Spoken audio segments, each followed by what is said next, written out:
নমস্কার, আমি পল্লবী নস্কর। আমার নতুন একটা ভিডিওতে সবাইকে জানাই স্বাগত। আমার সবকটা ব্লগের প্রথমে রান্না দিয়েই কেন শুরু হয়। আসলে আমাদের বাড়ির সকালবেলা সবথেকে প্রথম কাজ হলো বাড়ির রান্না।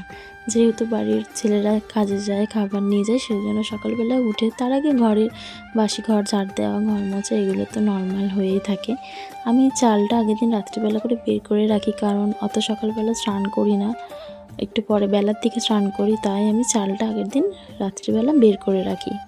রান্না টান্না করে নিয়ে ঘরটর গুছিয়ে নেই। দেখো আমার কত জামা কাপড় কাচার পড়েছে, মানে আমি এত জামা কাপড় কেচে কেচে আমি পাগল হয়ে যাব।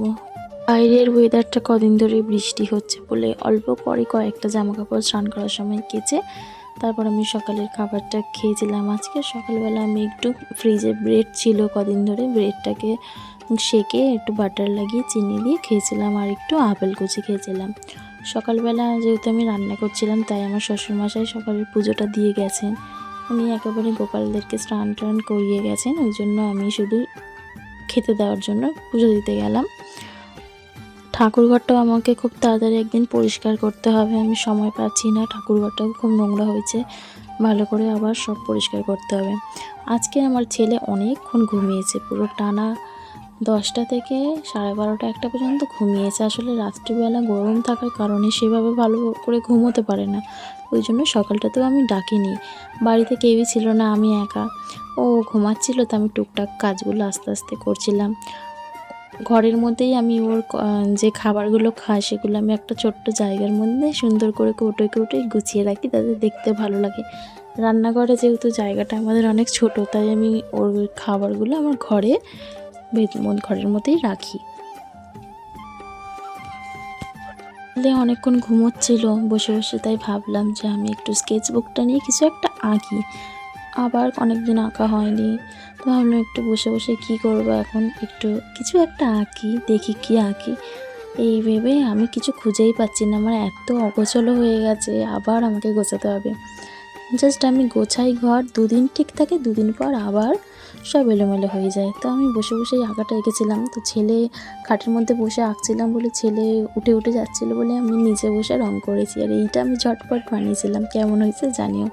বেলার দিকে ছেলের জন্য একটু ডাল সেদ্ধ করেছিলাম, ছেলে ডাল সেদ্ধটা খেতে খুব ভালোবাসে। এত গরম পড়েছে তাই জলগুলো ভরে আবার ফ্রিজে দিয়ে দিলাম। বেলার দিকে জামা কাপড়গুলো শুকিয়ে গিয়েছিল যেগুলো, সেগুলো তুলে এনে ভাঁজ করে নিচ্ছিলাম। আমার ছেলে তখনও ঘুমোচ্ছিল। বিকেলবেলা একটা জায়গায় যাব বলে আজকে তাড়াতাড়ি আমি কাজগুলো করে রাখছিলাম। এত গরম লাগছিল, ফ্রিজে থেকে একটু টক দই আছে, একটু টক দই চিনি দিয়ে একটু গোল করে খেয়েছিলাম। তারপর আমার ছেলেকে, সে ঘুম থেকে উঠতে চায় না, আমি জোর করে তুলেছিলাম, তুলে স্নান টান করিয়ে তাকে রেডি করে ওকে খাইয়ে দিয়েছিলাম। ও আর দুপুরবেলা ঘুমায়নি, এত দেরি করে উঠেছিল। তারপর চলে গেছিলাম পাশের বাড়িতে একটু সবজি কেটে দিতে। দুপুরবেলা খুবই বৃষ্টি হচ্ছিল। হঠাৎ কেন পাশের বাড়িতে সবজি কাটতে গেলাম সেটা তোমাদেরকে দেখাই। আমাদের পাশের বাড়িতে ওদের মন্দির নতুন প্রতিষ্ঠা করেছে, আর কালকে ছিল লোকনাথ বাবার পুজো। লোকনাথ বাবার পুজো দিয়েই ওদের মন্দিরটা উদযাপন করলো। কত সুন্দর ভেতরটা সাজিয়েছে, ফুল দিয়ে রবিদা সাজিয়েছে, খুব সুন্দর লাগছিল মন্দিরটা, ভেতরে পুরো সাদা।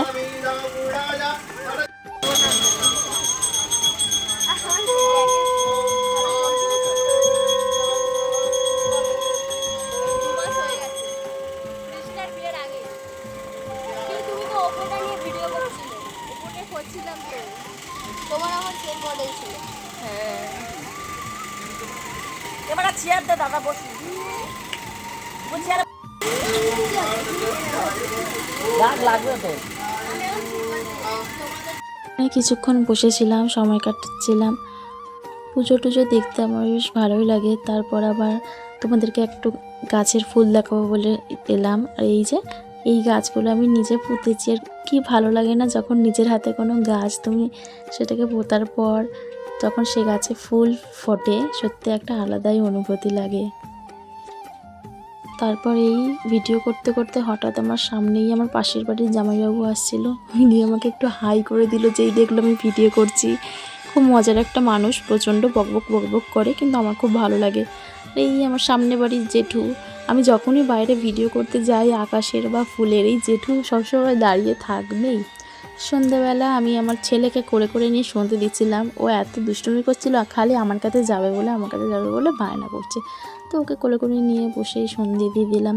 বরের ছিল নাইট ডিউটি, তো বরের খাবারটা সন্ধ্যাবেলায় গুছিয়ে দিলাম, ও কাজে চলে গেল। আমার বর ঘরেই থাকে না, বলতে গেলে সারা দিনটা কাজের মধ্যেই থাকে। সন্ধ্যাবেলা আবার মা একটু মাসকাবাড়ি বাজার নিয়ে এসেছিল, সেগুলো গুছাচ্ছিলাম। আমি গোছাচ্ছিলাম হালকা করে, তারপর মাই এসব সবটা গুছিয়ে দিল। মারা ছাড়া না একা একা অনেকটা কাজগুলো কঠিন লাগে। তারপর রাত্রিবেলা গোপালকে শয়ন দিয়ে মশারি টাঙিয়ে দিয়ে খেতে গেছিলাম পাশের বাড়িতে। ওদের বাড়ি ফ্রাইড রাইস আর আলুর দম খেয়ে এই যে সুমনের জন্য অপেক্ষা করতে করতে আমার 9:30 বেজে গেছিলো খেতে খেতে। ভিডিওটা এখানেই এন্ড করলাম। সবাই ভালো থাকবেন।